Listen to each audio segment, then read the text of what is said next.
നമസ്തേ. രാജ്യം രാജ്യാന്തരത്തിലേക്ക് എല്ലാ പ്രേക്ഷകർക്കും സ്വാഗതം. ആദ്യം നോക്കാം പ്രധാന വാർത്തകൾ. പ്രധാനമന്ത്രി നരേന്ദ്രമോദിയുമായി ചർച്ച നടത്തി വോളോഡിമിർ സെലൻസ്കി. ഉഭയകക്ഷി സഹകരണവും നയതന്ത്ര സാഹചര്യവും ചർച്ചയായി. റഷ്യയുമായുള്ള സമാധാന ശ്രമങ്ങളിൽ ഭാരതത്തിന്റെ പിന്തുണ ഏറെ പ്രധാനമെന്നും യുക്രൈൻ പ്രസിഡന്റ്.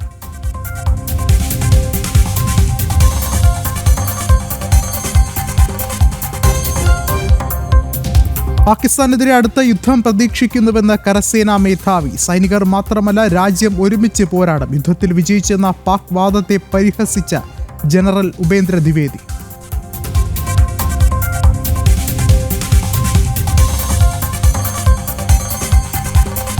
ജമ്മുകശ്മീർ അതിർത്തിയിൽ നുഴഞ്ഞുകയറാൻ ശ്രമിച്ച ഭീകരനെ വധിച്ച് സൈന്യം. BSF പ്രതിരോധം തീർത്തത് കത്വയിൽ. നുഴഞ്ഞുകയറാൻ ശ്രമിച്ചത് 5 പേരടങ്ങിയ ഭീകര സംഘം.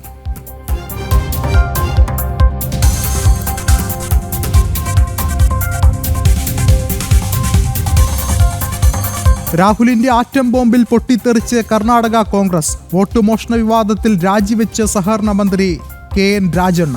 പ്രഖ്യാപനം രാഹുലിന്റെ ആരോപണം തള്ളിയതിന് പിന്നാലെ പാർട്ടിയിൽ രൂക്ഷ ഭിന്നത.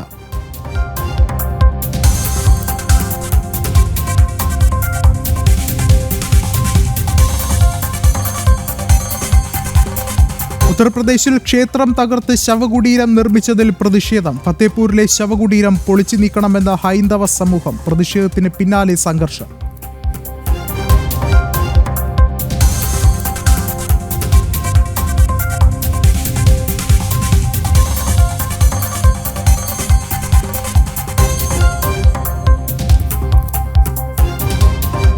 വിശദമായ വാർത്തകളിലേക്ക്. പ്രധാനമന്ത്രി നരേന്ദ്രമോദിയുമായി യുക്രൈൻ പ്രസിഡന്റ് വോളോഡിമിർ സെലൻസ്കി ചർച്ച നടത്തി. ഉഭയകക്ഷി സഹകരണവും നയതന്ത്ര സാഹചര്യവും അടക്കം ചർച്ചയായതായാണ് സെലൻസ്കി സമൂഹ മാധ്യമങ്ങളിലൂടെ അറിയിച്ചത്. ഒപ്പം തന്നെ റഷ്യയുമായുള്ള സംഘർഷം അവസാനിപ്പിക്കാനുള്ള ശ്രമങ്ങളിൽ ഭാരതത്തിന്റെ പിന്തുണ ഏറെ നിർണായകമാണെന്നും സെലൻസ്കി കുറിച്ചു. സംഘർഷം എത്രയും വേഗം അവസാനിപ്പിക്കണമെന്നുള്ള ഉറച്ച നിലപാടാണ് ഭാരതത്തിനെന്ന് പ്രധാനമന്ത്രി നരേന്ദ്രമോദിയും ആവർത്തിച്ചു. കൂടുതൽ വിവരങ്ങളുമായി ശ്രീകാന്ത് ചേർന്നുണ്ട്. ശ്രീകാന്ത്, നിർണായകമായ ഒരു സംഭാഷണം കഴിഞ്ഞിരിക്കുകയാണ്. എന്തൊക്കെയാണ് മറ്റു വിവരങ്ങൾ? വളരെ പ്രധാനപ്പെട്ട വാർത്തയാണ് ഈ ഘട്ടത്തിൽ പുറത്തു വരുന്നത്. അതായത് പ്രധാനമന്ത്രി നരേന്ദ്രമോദി യുക്രൈൻ പ്രസിഡന്റുമായി ചർച്ച നടത്തിയിരിക്കുന്നു. വ്ളാദിമിർ സെലൻസ്കിയുമായി പ്രധാനമന്ത്രി നരേന്ദ്രമോദി ചർച്ച നടത്തിയിരിക്കുന്നു. ചർച്ച നടത്തിയെന്ന് മാത്രമല്ല, യുക്രൈന് സമ്പൂർണമായ പിന്തുണ ഇന്ത്യ അറിയിച്ചിരിക്കുന്നു. അതായത് അവിടെ നടക്കുന്ന യുദ്ധം അവസാനിപ്പിക്കുന്നതിന് വേണ്ടിയുള്ള ശ്രമങ്ങൾക്ക് എല്ലാവിധ പിന്തുണയും യുക്രൈൻ ഉണ്ടാകും എന്ന് പ്രധാനമന്ത്രി അറിയിച്ചിരിക്കുന്നു. നിലവിലെ പ്രശ്നപരിഹാര ശ്രമങ്ങൾ ചർച്ചയായി എന്നുള്ളതാണ് മനസ്സിലാക്കാൻ സാധിക്കുന്നത്. എത്രയും വേഗം യുദ്ധം അവസാനിപ്പിക്കണമെന്ന ഇന്ത്യൻ നിലപാട് ആവർത്തിച്ചു എന്നുള്ളതാണ് പ്രധാനമന്ത്രി ട്വീറ്റ് ചെയ്തിട്ടുള്ളത്. ഇക്കാര്യത്തിൽ എല്ലാവിധ പിന്തുണയും ഇന്ത്യ വാഗ്ദാനം ചെയ്തു എന്നുള്ള കാര്യവും പുറത്തു വരുന്നു. അതേസമയം സെലൻസ്കിയുടെ പ്രതികരണവും ഇപ്പോൾ പുറത്തു വന്നിട്ടുണ്ട്. പ്രധാനമന്ത്രി നരേന്ദ്രമോദിയുമായി ദീർഘ സംഭാഷണം ടെലിഫോണിൽ നടത്തുകയുണ്ടായി. ഇപ്പോൾ അവിടെ നടന്നുകൊണ്ടിരിക്കുന്ന യുദ്ധവുമായി ബന്ധപ്പെട്ട കാര്യങ്ങൾ സംസാരിച്ചു എന്ന് പറയുന്നു. ഈ പ്രശ്നപരിഹാരത്തിന് പ്രധാനമന്ത്രി നരേന്ദ്രമോദി അറിയിച്ചിട്ടുള്ള പിന്തുണയിൽ അങ്ങേയറ്റം തൃപ്തിയുണ്ട്, സന്തോഷമുണ്ട് എന്നുള്ളതാണ് അദ്ദേഹം പറയുന്നത്. മാത്രമല്ല, ഇപ്പോൾ അവിടെ നടക്കുന്ന റഷ്യൻ ആക്രമണത്തെക്കുറിച്ച് പ്രധാനമന്ത്രി നരേന്ദ്രമോദിയോട് ബ്രീഫ് ചെയ്തു എന്നുള്ള കാര്യവും സെലൻസ്കി പറയുന്നു. ഇന്ത്യ ഈ സമാധാന ശ്രമങ്ങളെ പിന്തുണയ്ക്കുന്നു എന്ന് പറയുന്നത് ഏറ്റവും പ്രധാനപ്പെട്ട കാര്യമാണ് എന്നുള്ള കാര്യവും ഇപ്പോൾ വ്ളാദിമിർ സെലൻസ്കി ചൂണ്ടിക്കാണിക്കുകയും ചെയ്യുന്നുണ്ട്. മാത്രമല്ല, റഷ്യക്കെതിരായ ഈ ഉപരോധമടക്കം ചർച്ചയിൽ വന്നിട്ടുണ്ട് എന്നുള്ള കാര്യം കൂടി ചൂണ്ടിക്കാണിക്കുന്നുണ്ട് നിലവിലിപ്പോൾ സെലൻസ്കി. മാത്രമല്ല, സെപ്റ്റംബറിൽ UN ജനറൽ അസംബ്ലി നടക്കവേ അവിടെ വെച്ച് ഒരുപക്ഷെ ഒരു പേഴ്സണൽ മീറ്റിങ്ങിന് കൂടി ഉള്ള ശ്രമം നടക്കുന്നുണ്ട് എന്നുള്ള കാര്യം കൂടി സെലൻസ്കി ഇപ്പോൾ വ്യക്തമാക്കുന്നു. അതായത് റഷ്യ യുക്രൈൻ പ്രശ്നപരിഹാരത്തിന് ഇന്ത്യ ഇടപെടുന്നു എന്നുള്ളതാണ്. അതായത് അവിടെ നടക്കുന്ന സമാധാന ശ്രമങ്ങളുടെ ഭാഗമായി ഇന്ത്യ കൂടി എത്തുന്നു എന്നുള്ള കാര്യം ഇപ്പോൾ പുറത്തു വരുന്നു. അതിന് നന്ദി അറിയിച്ച്, ആ പിന്തുണയ്ക്ക് നന്ദി അറിയിച്ച്, പ്രധാനമന്ത്രിക്ക് നന്ദി അറിയിച്ചപ്പോൾ വ്ളാദിമിർ സെലൻസ്കി കൂടി ഇപ്പോൾ രംഗത്ത് വരുന്ന കാഴ്ചകളാണ് നമുക്ക് കാണാൻ സാധിക്കുന്നത്. അദ്ദേഹത്തിന്റെ പ്രതികരണത്തിൽ അങ്ങേയറ്റം നന്ദി പ്രധാനമന്ത്രിക്കും ഇന്ത്യക്കും അറിയിക്കുകയും ചെയ്യുന്നുണ്ട്. ശ്രീകാന്ത് സൂചിപ്പിച്ചതുപോലെ നിർണായകമായ വാർത്ത തന്നെയാണ് പുറത്തു വരുന്നത്. എന്തായാലും ഇനിയുള്ള നീക്കങ്ങൾ എന്തൊക്കെയാകും ഉണ്ടാവുക എന്നുള്ള, അല്ലെങ്കിൽ ഭാരതത്തിൻ്റെ ഈ ഒരു ഇടപെടൽ എത്രത്തോളം അത് ഒരു ഇമ്പാക്റ്റ് ഉണ്ടാക്കുമെന്നുള്ളൊരു കാര്യം കൂടി നമുക്ക് കാത്തിരുന്ന് കാണേണ്ടി വരും. ശ്രീകാന്താണ് വിവരങ്ങൾ നൽകിയത്. മാധ്യമപ്രവർത്തനത്തിന്റെ മറവിൽ ഭീകരപ്രവർത്തനം നടത്തിയ ഹമാസ് ഭീകരനെ വധിച്ച് ഇസ്രായേൽ. ഗാസയിലെ അൽ ജസീറ റിപ്പോർട്ടറായ അനസ് അൽ ഷെരീഫിനെയാണ് സേന വകവരുത്തിയത്. റോക്കറ്റ് ആക്രമണങ്ങളുടെ സൂത്രധാരനെയാണ് വധിച്ചതെന്ന് ഇസ്രായേൽ അറിയിച്ചു. ഇതിന് തെളിവായ രഹസ്യാന്വേഷണ രേഖകളും വിവരങ്ങളും പുറത്തുവിട്ടു.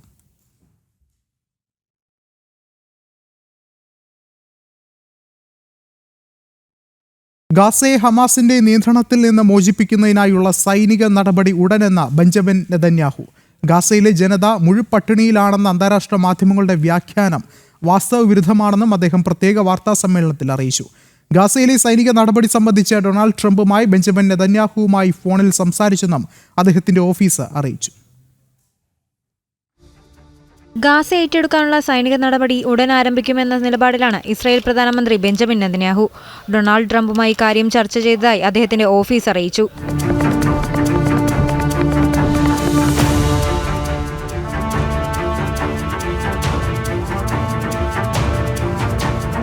ഗാസയുടെ പൂർണ്ണ നിയന്ത്രണം ഏറ്റെടുത്ത് ഹമാസിനെ അധികാരത്തിൽ നിന്ന് ഒഴിവാക്കുകയാണ് ലക്ഷ്യമെന്നും ബെഞ്ചമിൻ നെതന്യാഹു അറിയിച്ചു. ഗാസയിൽ കടുത്ത ദാരിദ്ര്യവും പട്ടിണിയുമാണെന്ന വ്യാപക പ്രചരണം വിദേശ മാധ്യമങ്ങൾ നടത്തുന്നുവെന്നാണ് ബെഞ്ചമിൻ നെതന്യാഹു വിശദീകരിച്ചത്. ഗുരുതരമായ ജനിതക ആരോഗ്യ പ്രശ്നങ്ങളുള്ള കുട്ടികളുടെ ചിത്രങ്ങൾ തെറ്റായി പ്രചരിക്കുന്നുവെന്നും ഇസ്രായേൽ പ്രധാനമന്ത്രി അറിയിച്ചു. The first one is Osama al-Raqoub. He is in Italy getting treatment because Israel got him out. That's what he looks like today. He has a genetic disease that damages the lungs and digestive system. It makes it hard to absorb nutrients and gain weight. Okay? So Israel facilitated Osama's travel to Italy, where he got the medical aid that transformed his position. The third one is the most celebrated one. This is a New York Times cover photo. It's on the front page of Muhammad Zakaria Ayub and his mother. Muhammad Zakaria Ayub is suffering from a genetic illness which you're familiar with. It's called cerebral palsy. His mother is well fed and his brother is healthy. I'm looking right now into the possibility of a governmental suit against the New York Times because this is outrageous. Of course, the correction was postage size. I don't know where it was buried. ഇന്നലെ UN security council Gaza ഏറ്റെടുക്കാനുള്ള Israel നീക്കം ഉടൻ നിർത്തണമെന്ന് ആവശ്യപ്പെട്ടിരുന്നു. Gaza ഏറ്റെടുക്കാനുള്ള നീക്കത്തിന് ഇന്നലെ Israel cabinet അംഗീകാരം നൽകിയതിന് പിന്നാലെയാണ് സൈനിക നടപടിക്കുള്ള നീക്കം. ഗാസയിലെ ഇസ്രായേലിന്റെ സൈനിക നടപടിയെ അമേരിക്ക പിന്തുണയ്ക്കുന്നുണ്ട്. ഇന്റർനാഷണൽ ഡെസ്ക്, ജനം. ജമ്മുകശ്മീർ അതിർത്തിയിൽ നുഴഞ്ഞുകയറാൻ ശ്രമിച്ചയാളെ സൈന്യം വധിച്ചു. BSF ആണ് ഇയാളെ വെടിവെച്ച് കൊലപ്പെടുത്തിയത്. കത്തൂയിലാണ് സംഭവം. 5 പേരടങ്ങിയ ഭീകര സംഘമാണ് നുഴഞ്ഞുകയറാൻ ശ്രമിച്ചതെന്നാണ് സംശയം. കൂടുതൽ വിവരങ്ങളുമായി ശ്രീകാന്ത്, എന്താണ് നിലവിലെ സാഹചര്യം? ജമ്മു കാശ്മീരിൽ തുടർച്ചയായി ഭീകരർക്ക് നേരെയുള്ള ആക്രമണം ഇപ്പോൾ ശക്തമാക്കുകയാണ് സൈന്യം. അതോടൊപ്പം അർദ്ധസൈനിക വിഭാഗങ്ങളും ഇപ്പോൾ ഇതിൽ ചേർന്നിരിക്കുന്നു. പാകിസ്ഥാനിൽ നിന്നും ഇന്ത്യയിലേക്ക് നുഴഞ്ഞു കയറാൻ ശ്രമിച്ച ഭീകരരിൽ ഒരാളെ വെടിവെച്ച് കൊന്നിരിക്കുന്നു. ബാക്കി 4 പേർ, 4-5 പേർ ഉണ്ട് എന്നാണ് അനുമാനിക്കുന്നത്. അവർ ഓടി രക്ഷപ്പെട്ടു എന്നുള്ള കാര്യവും ഇപ്പോൾ BSF വ്യക്തമാക്കുന്നു. കത്വ ഭാഗത്താണ് ഈ ഏറ്റുമുട്ടൽ നടന്നത്. കഴിഞ്ഞ ദിവസങ്ങളിലൊക്കെ തന്നെ ഓപ്പറേഷൻ അഖലിന്റെ ഭാഗമായി ഏറ്റുമുട്ടൽ രൂക്ഷമായി നടന്നിരുന്നു. 2 സൈനികർക്ക് വീരമൃത്യു സംഭവിക്കുകയും ചെയ്തു. ഒപ്പം തന്നെ 5-ലധികം ഭീകരരെ വധിച്ചതുമാണ് ഈ ഓപ്പറേഷൻ അഖലിന്റെ ഭാഗമായി. ജമ്മു കാശ്മീരിൽ ഭീകരവിരുദ്ധ പോരാട്ടം കൂടുതൽ ശക്തമാകുന്നു എന്നുള്ളതാണ് ഈ വാർത്തകളിലൂടെ വ്യക്തമാകുന്നത്. ശ്രീകാന്ത് സൂചിപ്പിച്ചതുപോലെ ഓപ്പറേഷൻ അഖൽ പുരോഗമിക്കുകയാണ്. അതിന് പിന്നാലെയാണ് ഇപ്പോൾ ഈ ഒരു നുഴഞ്ഞുകയറ്റ ശ്രമം ഉണ്ടാകുന്നത്. ഒരുപക്ഷെ ഈ ഒരു മേഖലയിൽ ഇപ്പോൾ ഈ ഒരു നുഴഞ്ഞുകയറ്റം ഉണ്ടായ മേഖലയിൽ മറ്റ് ഭീകരർക്കായുള്ള തെരച്ചിൽ കൂടി ഇപ്പോൾ പുരോഗമിക്കുകയല്ലേ? തീർച്ചയായും BSFന്റെ നേതൃത്വത്തിൽ അതിർത്തി മേഖലയിൽ പട്രോളിംഗ് ശക്തമാക്കിയിട്ടുണ്ട്. കാരണം നേരത്തെ തന്നെ പാകിസ്ഥാന്റെ ഭാഗത്തുനിന്നും ഈ നുഴഞ്ഞുകയറ്റ ശ്രമം, പാക് ഭീകരരുടെ ഭാഗത്തുനിന്നും നുഴഞ്ഞുകയറ്റ ശ്രമം ഉണ്ടാകും എന്ന് ഇന്റലിജൻസ് വിവരങ്ങൾ കിട്ടിയിരുന്നു. ഇതിന്റെ അടിസ്ഥാനത്തിലാണ് പെട്രോളിംഗ് ശക്തമാക്കിയത്. അതിനിടയിലാണ് ഈ കത്വ ഭാഗത്ത് ഈ ഭീകരരെ 5 പേരുണ്ട് എന്നുള്ളതാണ് BSF പറയുന്നത്. അതിൽ ഒരാളെ കൊലപ്പെടുത്തി, ബാക്കിയുള്ളവർ പാക് ഭാഗത്തേക്ക് തന്നെ ഓടി രക്ഷപ്പെട്ടു എന്നുള്ളതാണ് BSF വ്യക്തമാക്കുന്നത്. തുടർച്ചയായി നുഴഞ്ഞുകയറ്റ ശ്രമങ്ങൾ ഉണ്ടാകുന്ന പ്രദേശം കൂടിയാണ് ഈ കത്വ ഉൾപ്പെടുന്ന ഭാഗം. പെട്രോളിംഗ് ശക്തമാക്കിയിട്ടുണ്ട്. പഹൽഗാമിൻ സംഭവത്തിന് ശേഷം ഒരു തരത്തിലുള്ള വിട്ടുവീഴ്ചയും ഈ ഭാഗത്ത് സൈന്യവും അർദ്ധസൈനിക വിഭാഗവും ഒരു വിട്ടുവീഴ്ചയും ഇതുവരെയും നടത്തിയിട്ടില്ല. പൂർണ്ണമായ പരിശോധന എല്ലാ സ്ഥലത്തും നടക്കുന്നുണ്ട്. ശരി, ശ്രീകാന്താണ് വിവരങ്ങൾ നൽകിയത്. ഭാരത സൈന്യത്തെക്കുറിച്ച് അഭിമാനമുണ്ടെന്ന് കോൺഗ്രസ് MP പ്രമോദ് തിവാരി. പാകിസ്ഥാന്റെ യഥാർത്ഥ മുഖം പുറത്തു വന്നു കഴിഞ്ഞു. പാകിസ്ഥാന്റെ ഉദ്ദേശ്യം എന്താണെന്ന് ലോകത്തിന് മുഴുവൻ അറിയാം. ഭാരതത്തിന്റെ ഓപ്പറേഷൻ സിന്ധൂറിനെ പിന്തുണയ്ക്കാത്ത രാജ്യങ്ങൾ ഇനിയെങ്കിലും ഉണരണമെന്നും അദ്ദേഹം പറഞ്ഞു. ഭാരതത്തെ സൈന്യം സംരക്ഷിക്കുമെന്ന് ഉറപ്പാണെന്നും ആണവ ഭീഷണി ട്രംപിനും റഷ്യയ്ക്കും നേരിട്ടുള്ള ഭീഷണിയാണെന്നും MP കൂട്ടിച്ചേർത്തു. പാക് സൈനിക മേധാവി അസീം മുനീറിന്റെ ആണവ ഭീഷണിയോട് പ്രതികരിക്കുകയായിരുന്നു അദ്ദേഹം. उसी रास्ते पे तो राहुल गांधी चल रहे हैं. पहले प्रेस कॉन्फ्रेंस कर दी. विचार करने के लिए तैयार नहीं है इलेक्शन कमीशन. एफिडेविट मांग रहा है. किसके दबाव में है इलेक्शन कमीशन सबको मालूम. तो हमारे सामने गांधी जी का दूसरा रास्ता. हम जैसे उन्होंने दांडी मार्च किया था आजादी के लिए, हम लोकतंत्र बचाने के लिए पार्लियामेंट हाउस से मकर द्वार से मार्च करेंगे निर्वाचन आयोग तक और उनसे चाहेंगे कि हमारी बातें सुने और सुनकर देश के लोकतंत्र को की जो हत्या कर रही है भाजपा सरकार, उसमें सहभागी और सह अभियुक्त न बने. നിമിഷപ്രിയ കേസിൽ കാന്തപുരം AP അബൂബക്കർ മുസ്ലിയാരുമായി ചർച്ച നടത്തിയിട്ടില്ലെന്ന് ആവർത്തിച്ച് കൊല്ലപ്പെട്ട തലാലിന്റെ സഹോദരൻ അബ്ദുൽ ഫത്താഹ് മഹ്ദി. ക്രെഡിറ്റ് വേണ്ടെന്ന കാന്തപുരത്തിന്റെ പ്രസ്താവനയോട് നുണപ്രചാരണം നടത്തരുതെന്നും ഫത്താഹ് മഹ്ദി ഫേസ്ബുക്കിൽ കുറിച്ചു. അനാവശ്യ അവകാശവാദങ്ങൾ നിമിഷപ്രിയയുടെ മോചന ശ്രമങ്ങൾക്ക് പ്രതിസന്ധിയാകുമെന്നുള്ള കാര്യമാണ് വിലയിരുത്തൽ. യമനിൽ വധശിക്ഷയ്ക്ക് വിധിച്ച് ജയിലിൽ കഴിയുന്ന നിമിഷപ്രിയയുടെ മോചനത്തിന് ഇടപെട്ടുവെന്ന കാന്തപുരം AP അബൂബക്കർ മുസ്ലിയാരുടെ അവകാശവാദവും അതിന് പ്രചാരണം നൽകിയ ചില മാധ്യമ വാർത്തകളും പൂർണ്ണമായും തള്ളുകയാണ് കൊല്ലപ്പെട്ട തലാലിന്റെ സഹോദരൻ Abdul Fattah Mahdi. Kanthapuram Abubakar മുസ്ലിയാരുമായും Sheikh Habib ഉമറുമായും ചർച്ച നടത്തിയിട്ടില്ല. നുണപ്രചാരണങ്ങളിലൂടെ വേദനിപ്പിക്കരുതെന്നും ചില മലയാളം മാധ്യമ വാർത്തകളുടെ സ്ക്രീൻഷോട്ടുകൾ പങ്കുവെച്ചുകൊണ്ട് തലാലിന്റെ സഹോദരൻ ഫേസ്ബുക്കിൽ കുറിച്ചു. ക്രെഡിറ്റ് വേണ്ട എന്ന കാന്തപുരത്തിന്റെ പ്രസ്താവനയുടെ മലയാളം മാധ്യമ റിപ്പോർട്ടുകളാണ് ഫേസ്ബുക്ക് കുറിപ്പിനൊപ്പം ചേർത്തിട്ടുള്ളത്. നീതി മാത്രമാണ് ആവശ്യമെന്നും മധ്യസ്ഥ ചർച്ചകൾക്ക് തയ്യാറല്ലെന്നും അബ്ദുൽ ഫത്താഹ് മഹ്ദി വ്യക്തമാക്കി. അതായത് വിഷയത്തിൽ കാന്തപുരത്തിന്റെ ഉൾപ്പെടെ അവകാശവാദങ്ങളും പ്രചാരണങ്ങളും നിമിഷപ്രിയയുടെ മോചന ശ്രമങ്ങൾക്ക് പ്രതിസന്ധിയായി എന്നാണ് വിലയിരുത്തൽ. കൊല്ലപ്പെട്ട തലാലിന്റെ കുടുംബവുമായി ചർച്ചകളിലൂടെ മോചനം സാധ്യമാകുമോ എന്ന നിമിഷപ്രിയയുടെ അമ്മയുടെ ശ്രമങ്ങൾക്കും ഇത്തരം വിഷയങ്ങൾ തിരിച്ചടിയാണ്. ജനം, ഡൽഹി. രാഹുലിന്റെ ആറ്റം ബോംബിൽ കോൺഗ്രസിൽ ആദ്യ രാജി. വോട്ട് മോഷണ വിവാദത്തിൽ കർണാടക കോൺഗ്രസ് മന്ത്രി രാജിവെച്ചു. സഹകരണ വകുപ്പ് മന്ത്രി KN രാജണ്ണയാണ് രാജിവെച്ചത്. രാഹുലിന്റെ വാദങ്ങൾ തള്ളിയ രാജണ്ണയുടെ പ്രതികരണം പാർട്ടിയിൽ വലിയ വിവാദങ്ങൾക്ക് ഇടയാക്കിയിരുന്നു. മുഖ്യമന്ത്രി സിദ്ധരാമയ്യയുടെ അടുപ്പക്കാരൻ കൂടിയാണ് രാജണ്ണ. രാജണ്ണയുടെ വെളിപ്പെടുത്തൽ DK ശിവകുമാർ അനുകൂലികളും പാർട്ടിക്കുള്ളിൽ ആയുധമാക്കിയിരുന്നു. കൂടുതൽ വിവരങ്ങളുമായി ശ്രീകാന്ത ചേർന്നുണ്ട്. ശ്രീകാന്ത, രാഹുൽ കുഴിച്ച കുഴിയിൽ വീണത് കോൺഗ്രസ് തന്നെയല്ലേ?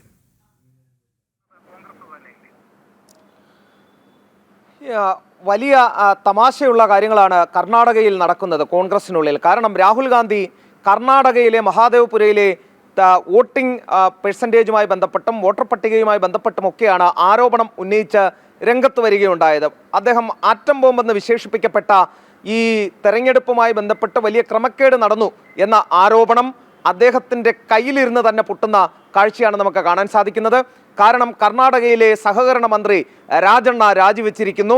അതിനൊരു കാരണം DK ശിവകുമാർ KPCC അധ്യക്ഷനായി ഇരിക്കുമ്പോഴാണ് അതുമാത്രമല്ല സർക്കാരും കോൺഗ്രസിൻ്റെതാണ്. ആ സമയത്താണ് ഈ വോട്ടർ പട്ടിക പരിഷ്കരണം നടക്കുന്നത് എന്നും ആ ഘട്ടത്തിൽ എന്തുകൊണ്ട് ഇത് പരിശോധിച്ചില്ല എന്നുമാണ് രാജണ്ണ ചോദിച്ചത്. ഇതേ ചോദ്യം തന്നെയാണ് തെരഞ്ഞെടുപ്പ് കമ്മീഷനും കുറച്ച് ദിവസങ്ങളായി ചോദിച്ചുകൊണ്ടിരിക്കുന്നതും. രാജണ്ണ പക്ഷേ ഉദ്ദേശിച്ചത് രാജണ്ണ സിദ്ധരാമയ്യ പക്ഷമാണ്. DK ശിവകുമാറിനിട്ടൊരു പണി കൊടുക്കണം എന്ന് മാത്രമേ ഉദ്ദേശിച്ചുള്ളൂ. പക്ഷേ അത് ഫലത്തിൽ ചെന്ന് കൊണ്ടിരിക്കുന്നത് രാഹുൽ ഗാന്ധിക്കാണ്. രാഹുൽ ഗാന്ധി ഈ നടത്തിയ ശ്രമങ്ങൾ, ഈ പരിശ്രമം എല്ലാം തന്നെ അസ്ഥാനത്താകുന്ന മുഖമടച്ചുള്ള അടിയാണ് രാജണ്ണ നൽകിയത്. എന്തുകൊണ്ട് നിങ്ങൾ സമയത്ത് ഇത് പരിശോധിച്ചില്ല? ഈ ചോദ്യം ഉന്നയിച്ച രാജണ്ണ പുറത്തേക്ക് പോകുന്നു. മന്ത്രിസ്ഥാനം തന്നെ നഷ്ടപ്പെട്ടിരിക്കുന്നു. കോൺഗ്രസ് ഹൈക്കമാൻഡ് രാജി ചോദിച്ചു വാങ്ങി എന്നാണ് മനസ്സിലാകുന്നത്. ശ്രീകാന്ത്, ഒപ്പം ഈ ഒരു വിഷയത്തിൽ തന്നെ കർണാടക കോൺഗ്രസിലെ ഭിന്നത കൂടി ആ ഒരു രാജിക്ക് വഴിവെച്ചു എന്നുള്ളൊരു കാര്യം തന്നെയാണ് എടുത്തു പറയേണ്ടത്. അങ്ങനെയെങ്കിൽ രാഹുലിന്റെ ഈ ഒരു പരാമർശം അത് കൂടുതൽ ഭിന്നതകളിലേക്ക് തന്നെയല്ലേ കോൺഗ്രസിൽ വഴിവെക്കുന്നത്? കർണാടക കോൺഗ്രസിൽ ഭിന്നത പുതുതായി ഉണ്ടാകുന്നു എന്ന് പറയുന്നത് തന്നെ ഒരു അത്ഭുതമാണ്. കാരണം ആ സർക്കാർ അധികാരമേറ്റ സമയം മുതൽ ഭിന്നത തന്നെയാണ്. അവിടെ 3-4 ദിവസം എടുത്തു മുഖ്യമന്ത്രിയെ തീരുമാനിക്കാൻ. ശാങ്ക്രല ഹോട്ടലിൽ വ്യാപക ചർച്ച നടക്കുകയും DK ശിവകുമാർ ഇറങ്ങിപ്പോകുന്ന കാഴ്ചകളടക്കം അവിടെ അന്ന് കാണാൻ കഴിഞ്ഞിരുന്നു. 2 വർഷങ്ങൾക്ക് ശേഷം 2.5 വർഷമൊക്കെ ആകുമ്പോൾ DK ശിവകുമാറിനെ മുഖ്യമന്ത്രിയാക്കാം എന്നുള്ളതായിരുന്നു ഫോർമുല.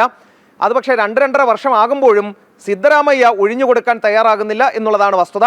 ഒളിഞ്ഞും തെളിഞ്ഞും നേരിട്ടും അണികൾ വഴിയും ഒക്കെ തന്നെ അനുയായികൾ വഴിയും ഒക്കെ പരസ്പരം പോര് നടന്നുകൊണ്ടേയിരിക്കുകയാണ്.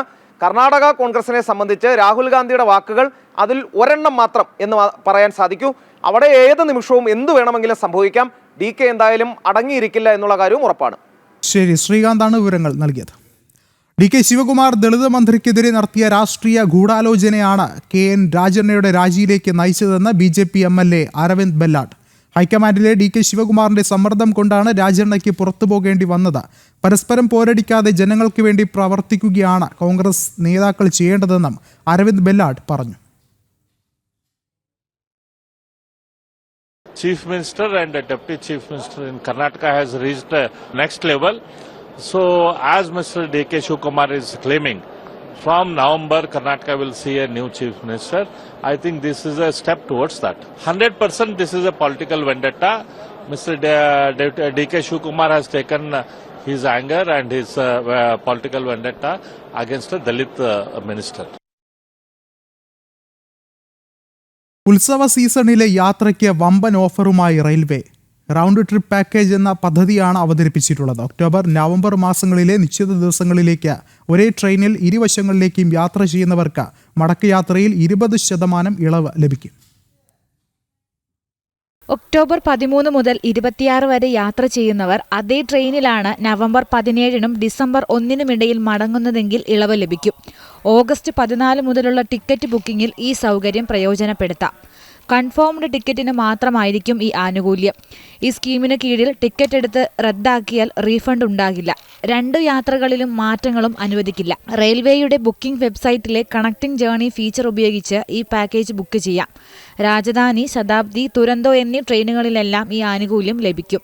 2 ഭാഗങ്ങളിലേക്കുമുള്ള യാത്രയും ഒരേ ട്രെയിനിലാകണം. മടക്കയാത്രയുടെ ടിക്കറ്റ് നിരക്കിലാണ് ഇളവ് ലഭിക്കുക.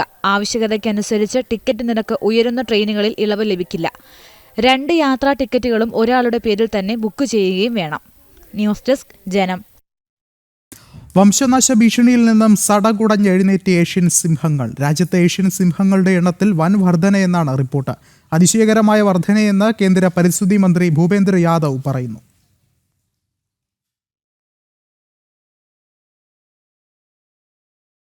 രാജ്യത്ത് നിലവിൽ 891 ഏഷ്യൻ സിംഹങ്ങളാണ് ഉള്ളതെന്നാണ് കണക്ക്. 5 വർഷത്തിനുള്ളിൽ 32% വർധന ഉണ്ടായെന്നാണ് 16ാമത് ലയൺ പോപ്പുലേഷൻ എസ്റ്റിമേഷൻ റിപ്പോർട്ടിൽ പറയുന്നത്. 2020-ൽ 674 സിംഹങ്ങളും 2015-ൽ 523 എണ്ണവുമാണ് രാജ്യത്തുണ്ടായിരുന്നത്. അതായത് 5 വർഷത്തിനിടെ 32%-വും 1 ദശാബ്ദത്തിനിടെ 70%-ന്റെ വർധനവുമാണ് രേഖപ്പെടുത്തിയിരിക്കുന്നത്. ഒരേ സമയം രാജ്യത്തിനും ഗുജറാത്തിനും അഭിമാനിക്കാം. ഏഷ്യൻ സിംഹങ്ങളുടെ ലോകത്തിലെ ഏക വസതിയായാണ് ഗുജറാത്തിലെ സൗരാഷ്ട്ര മേഖല അറിയപ്പെടുന്നത്. വന്യജീവി സംരക്ഷണത്തിൽ വിജയത്തിന്റെ പ്രതീകമായി മാറിയിരിക്കുകയാണ് ഏഷ്യൻ സിംഹങ്ങൾ. ലോകത്തെവിടെയെങ്കിലും ഏഷ്യൻ സിംഹങ്ങൾ ഉണ്ടെങ്കിൽ അത് ഗിർ വന്യജീവി സങ്കേതത്തിൽ മാത്രമാണെന്നും കേന്ദ്രമന്ത്രി പറഞ്ഞു. നിരന്തരമായ സംരക്ഷണ ശ്രമങ്ങളാണ് രാജ്യത്തെ ഏഷ്യാറ്റിക് സിംഹങ്ങളുടെ എണ്ണം വർദ്ധിക്കാൻ കാരണമായതെന്നാണ് വിലയിരുത്തൽ. ഗുജറാത്ത് മുഖ്യമന്ത്രിയായും പിന്നീട് പ്രധാനമന്ത്രിയായും പ്രോജക്ട് ലയണിന് നേതൃത്വം നൽകിയത് നരേന്ദ്രമോദിയാണെന്നും കേന്ദ്രമന്ത്രി കൂട്ടിച്ചേർത്തു. ബിഗ് ക്യാറ്റ് കുടുംബത്തിൽ കടുവ കഴിഞ്ഞാൽ വലുപ്പത്തിൽ 2ാമതുള്ള ജീവിയാണ് ഏഷ്യൻ സിംഹം. ഗുജറാത്തിലെ ഗിർ വനങ്ങളിലും ആഫ്രിക്കയിലെ സബ് സഹാറൻ പ്രദേശങ്ങളിലുമാണ് ഏഷ്യൻ സിംഹങ്ങൾ ഇന്ന് അവശേഷിക്കുന്നത്. 1978-ൽ ഇന്ത്യയിലെ സിംഹങ്ങളുടെ എണ്ണം വെറും 200 ആയിരുന്നു. 1972-ൽ വനം വന്യജീവി സംരക്ഷണ നിയമപ്രകാരം ഏഷ്യൻ സിംഹങ്ങളെ സംരക്ഷിക്കാൻ ശ്രദ്ധ നൽകിയിട്ടുണ്ട്. ന്യൂസ് ഡെസ്ക്, ജനം. പാക് സൈനിക മേധാവി അസിം മുനീറിന് ഭാരതത്തിന്റെ ചുട്ട മറുപടി. ആണവ ഭീഷണി ഭാരതത്തോട് ചെലവാകില്ലെന്ന് വിദേശകാര്യ മന്ത്രാലയം. നിരുത്തരവാദപരമായ പ്രസ്താവനയാണ് പാക് സൈനിക മേധാവി നടത്തിയത്. നടപടി അപലപനീയമാണെന്നും ദേശീയ സുരക്ഷ ഉറപ്പുവരുത്തൽ ശക്തമായി തന്നെ മുന്നോട്ട് പോവുകയാണെന്നും വിദേശകാര്യ മന്ത്രാലയം അറിയിച്ചു. ഭീകരവാദികളുമായി കൈകോർത്ത് നിൽക്കുന്ന സൈന്യത്തിന്റെ കൈവശം ആണവായുധങ്ങൾ സുരക്ഷിതമാണോ എന്ന കാര്യത്തിൽ സംശയമുണ്ടെന്നും വിദേശകാര്യ മന്ത്രാലയം കൂട്ടിച്ചേർത്തു. കൂടുതൽ വിവരങ്ങളുമായി ശ്രീകാന്ത് ചേർന്നുണ്ട്. ശ്രീകാന്ത്, ഭാരതത്തിന്റെ ശക്തമായ നിലപാട് ആണ് ഇവിടെ ഉണ്ടാകുന്നത്. എന്താണ് മറ്റു വിവരങ്ങൾ? ഈ അസിം മുനീർ അമേരിക്കയിൽ വെച്ചാണ് ഈ പ്രസ്താവന നടത്തുകയുണ്ടായത്, ആണവായുധ ഭീഷണി മുഴക്കുകയുണ്ടായത്. അതിനിപ്പോൾ ചുട്ട മറുപടി നിലവിൽ ഇന്ത്യ നൽകിയിരിക്കുന്നു. ആണവ ഭീഷണി ഇന്ത്യയോട് ചിലവാകില്ല എന്നാണ് വിദേശകാര്യ മന്ത്രാലയം പറയുന്നത്. നിരുത്തരവാദപരമായ പ്രസ്താവനയാണ് പാക് സൈനിക മേധാവി നടത്തിയിട്ടുള്ളത് എന്ന് വിദേശകാര്യ മന്ത്രാലയം ചൂണ്ടിക്കാട്ടുന്നു. നടപടിയെ അപലപിക്കുന്നതായും ഇന്ത്യ പറയുന്നു. ദേശീയ സുരക്ഷ ഉറപ്പുവരുത്താൻ ശക്തമായി മുന്നോട്ട് പോകും എന്നതാണ് ഇന്ത്യയുടെ ഇപ്പോഴത്തെ നിലപാട്. അസിം മുനീറിന്റെ നിരുത്തരവാദപരമായ പ്രസ്താവന അന്താരാഷ്ട്ര സമൂഹം വിലയിരുത്തണമെന്നും ഇന്ത്യ ആവശ്യപ്പെട്ടിട്ടുണ്ട്. ഭീകരവാദികളുമായി കൈകോർത്ത് നിൽക്കുന്ന പാക് സൈന്യത്തിന്റെ കൈവശം ആണവായുധങ്ങൾ സുരക്ഷിതമാണോ എന്നുള്ള കാര്യം ആലോചിക്കണം. അതിൽ സംശയമുണ്ട് എന്നുള്ള കാര്യവും ഇന്ത്യ മുന്നോട്ട് വയ്ക്കുന്നുണ്ട്. ഇന്ത്യയുമായി സൗഹൃദത്തിലുള്ള മൂന്നാമതൊരു രാജ്യത്ത് ഈ പ്രസ്താവന നടത്തിയത് അപലപനീയമാണെന്നും വിദേശകാര്യ മന്ത്രാലയം പറയുന്നുണ്ട്. ഓപ്പറേഷൻ സിന്ദൂറിൽ കനത്ത തിരിച്ചടി നേരിട്ട് തല ഉയർത്താനാകാത്ത രീതിയിൽ തകർന്നടിഞ്ഞ പാകിസ്ഥാനാണ് ഈ മറ്റൊരു വിദേശ രാജ്യത്ത് പോയി നിന്ന് ഈ ഡയലോഗുകൾ പറയുന്നത് എന്നുള്ളതാണ് ഏറ്റവും പരിഹാസ്യം. നിലവിൽ ഇന്ത്യ അതിന് ശക്തമായ മറുപടിയാണ് നൽകിയിട്ടുള്ളത്. ശരി, ശ്രീകാന്താണ് വിവരങ്ങൾ നൽകിയത്. പാകിസ്ഥാനുമായി അടുത്ത യുദ്ധം ഉടൻ പ്രതീക്ഷിക്കുന്നതായി കരസേനാ മേധാവി ജനറൽ ഉപേന്ദ്ര ദ്വിവേദി. സൈന്യം പൂർണ്ണ സജ്ജമാണ്, സൈനികർ മാത്രമല്ല രാജ്യം തന്നെ ഒറ്റക്കെട്ടായി പോരാടണമെന്നും അദ്ദേഹം വ്യക്തമാക്കി. ഓപ്പറേഷൻ സിന്ദൂറിലൂടെ നീതി നടപ്പാക്കിയെന്നും കരസേനാ മേധാവി പറഞ്ഞു. നദിയിൽ ഡാമുകൾ നിർമ്മിച്ചാൽ തകർക്കുമെന്നും ആണവായുധത്തിന്റെ ശേഷിയും ചൂണ്ടിക്കാട്ടി പാകിസ്ഥാൻ പ്രകോപനപരമായ പ്രസ്താവനകൾ നടത്തുമ്പോഴാണ് പാകിസ്ഥാനുമായി അടുത്ത യുദ്ധം ഉടൻ തന്നെ പ്രതീക്ഷിക്കുന്നതായി കരസേനാ മേധാവി ജനറൽ ഉപേന്ദ്ര ദ്വിവേദി പറഞ്ഞത്. സൈന്യം എന്തിനും തയ്യാറാണ്, എന്നാൽ മിലിറ്ററി സംവിധാനങ്ങൾ മാത്രമല്ല രാജ്യം ഒറ്റക്കെട്ടായി നിന്ന് പോരാടണമെന്നും കരസേനാ മേധാവി വ്യക്തമാക്കി. I will not have time to explain the 4 quadrants, but the non-kinetic quadrant is something which you can start today. And the next war, which we are looking at, it may happen soon, and we have to prepare accordingly, as already been brought out by Director, that in this we have to fight this battle together. This non-kinetic has to be fought together. So what are the deductions? That as far as whole of nation approach will be there for the next war, it is not the military alone which will be fighting. Let me assure you very clearly in this issue. As far as the grey zone is concerned, it's ever present, and this will remain. Operation സിന്ദൂറിലൂടെ നീതി നടപ്പാക്കിയെന്നും ചെസ്സിന് സമാനമായി കരുതലോടെ നീങ്ങിയാണ് വിജയം നേടിയതെന്നും അദ്ദേഹം പറഞ്ഞു. ഭരണ നേതൃത്വത്തിന്റെ ഇച്ഛാശക്തിയും പൂർണ്ണ സ്വാതന്ത്ര്യം നൽകിയ നടപടിയുമാണ് വിജയത്തിന് കാരണം. യുദ്ധത്തിൽ ജയിച്ചതായി സ്വയം പ്രചരിപ്പിക്കുന്ന പാകിസ്ഥാൻ ഭരണാധികാരികളെയും കരസേനാ മേധാവി പരിഹസിച്ചു. അതിർത്തിയിൽ സമാധാനമാണ് ഭാരതം ആഗ്രഹിക്കുന്നത്, എന്നാൽ ഓപ്പറേഷൻ സിന്ദൂർ അവസാനിപ്പിച്ചിട്ടില്ലെന്നും പ്രകോപനമുണ്ടായാൽ കനത്ത തിരിച്ചടിയുണ്ടാകുമെന്നും പ്രധാനമന്ത്രി നരേന്ദ്രമോദി ഉൾപ്പെടെയുള്ളവർ വ്യക്തമാക്കിയിരുന്നു. ജനം, ഡൽഹി. ഉത്തർപ്രദേശിലെ ഫത്തേപൂരിൽ ക്ഷേത്രം തകർത്ത് നിർമ്മിച്ച ശവകുടീരം ആരാധനയ്ക്ക് വിട്ടു നൽകണമെന്നാവശ്യപ്പെട്ട് ഹൈന്ദവ വിഭാഗത്തിന്റെ പ്രതിഷേധം. ശിവക്ഷേത്രം തകർത്താണ് ശവകുടീരം നിർമ്മിച്ചതെന്ന് ഹൈന്ദവ സംഘടനകൾ അവകാശപ്പെട്ടിരുന്നു. സംഘർഷാവസ്ഥയെ തുടർന്ന് കെട്ടിടത്തിന് സുരക്ഷ ഏർപ്പെടുത്തിയിട്ടുണ്ടെന്നും നിലവിൽ സ്ഥിതി ശാന്തമാണെന്നും ജില്ലാ മജിസ്ട്രേറ്റ് അറിയിച്ചു. ഉത്തർപ്രദേശിൽ ഫത്തേപൂരിൽ സദർ ഹസിൽ അബുനഗറിൽ സ്ഥിതി ചെയ്യുന്ന അബ്ദുസമദിന്റെ ശവകുടീരം ക്ഷേത്രം തകർത്ത് നിർമ്മിച്ചതാണെന്നും ശവകുടീരം നീക്കം ചെയ്യണമെന്നും ഹൈന്ദവ സംഘടനകൾ നിരന്തരം ആവശ്യപ്പെട്ടിരുന്നു. ഇന്ന് ഹൈന്ദവ വിശ്വാസികൾ കെട്ടിടത്തിന് മുകളിൽ കൊടികെട്ടാനും പൂജ നടത്താനും ശ്രമിച്ചു. ശിവക്ഷേത്രത്തിന് മുകളിലാണ് ശവകുടീരമെന്നും ഹൈന്ദവ ആരാധനയ്ക്കുള്ള അവകാശത്തിനു വേണ്ടി പോരാടുമെന്നും ഹിന്ദു സംഘടനകൾ വ്യക്തമാക്കി. और वो हमारा मंदिर है, उस मंदिर को जो नमूने मकबरा बता रहे हैं, उन नमूनों का इलाज करने के लिए हमें भीड़ एकत्रित हुई है, उनको समझाने के लिए एकत्रित हुए हैं. हमारे मंदिर को छोड़ दो और हमें रास्ता दो. यदि रास्ता नहीं मिलेगा तो हम ऐसे तूफान है कि रास्ता खुद बनाते हैं. പ്രദേശത്ത് സംഘർഷ സാധ്യത കണക്കിലെടുത്ത് പോലീസ് എത്തി കെട്ടിടത്തിന് സുരക്ഷ ഏർപ്പെടുത്തി. പൂജ നടത്താനെത്തിയവരെ തിരിച്ചയച്ചെന്നും നിലവിൽ സ്ഥിതി ശാന്തമാണെന്നും ജില്ലാ മജിസ്ട്രേറ്റ് രവീന്ദ്ര സിംഗ് അറിയിച്ചു. उसको अभी देख लेंगे हम, लेकिन लोगों ने भरोसा जताया है प्रशासन की प्रति, इसीलिए वो वापस भी चले गए. तो मेरी आपसे भी सबसे अनुरोध है कि कोई अफवाहें न, मतलब अफवाहें लोग हो सकता है फैलाना चाहें तो उनके खिलाफ कार्रवाई करेंगे. लेकिन आप कोई कानूनी स्थिति सामान्य है अभी, लेकिन फिर भी हम सब यहाँ पर मुस्तैदी से जुटे हुए हैं और जो भी लोगों के मन में संशय आएगा उसके बारे में उनसे. കെട്ടിടത്തിനകത്തുള്ള ത്രിശൂലവും താമരപ്പൂവും ഇത് ക്ഷേത്ര നിർമ്മിതിയാണെന്നതിന്റെ തെളിവാണെന്നും ആരാധനാ അവകാശത്തിനു വേണ്ടി പ്രക്ഷോഭവും നിയമ പോരാട്ടവും ശക്തമാക്കുമെന്നും ഹിന്ദു സംഘടനകൾ വ്യക്തമാക്കി. ജനം, ഡൽഹി. ബുള്ളറ്റിൻ പൂർണ്ണമാവുകയാണ്. ഇടവേളയ്ക്ക് ശേഷം ജനം ഡിബേറ്റ് കാണാം. നമസ്തേ.